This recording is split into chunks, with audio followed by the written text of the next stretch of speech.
how to add photo in video. Let's say you want to edit a certain video and then you want to add a photo to it within that video.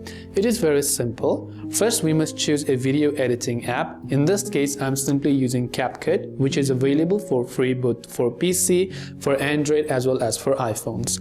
Now go ahead and then first of all make sure to launch CapCut. And since it is a free app, you will have to deal with some of the ads or upgrade to the pro version. Now tap on new project, and then from here I'll go to videos, and then I'll simply select a video where I want to add a photo.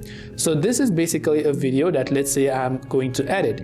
Now I want to add a photo maybe on top of it somewhere here. So what you have to do is, from the bottom you'll find this option that says overlay. Tap the overlay option, then tap on add overlay. Now from here, from the top, you can go to photos instead.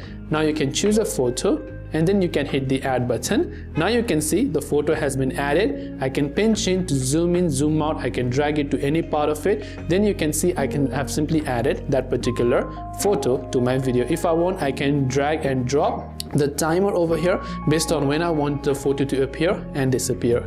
And this is how you can add photo in video. I hope that this video helped you out. If you have got any further questions, feel free to leave them down below. As always, thanks for watching till the very end of this tutorial, and see you soon in the next video.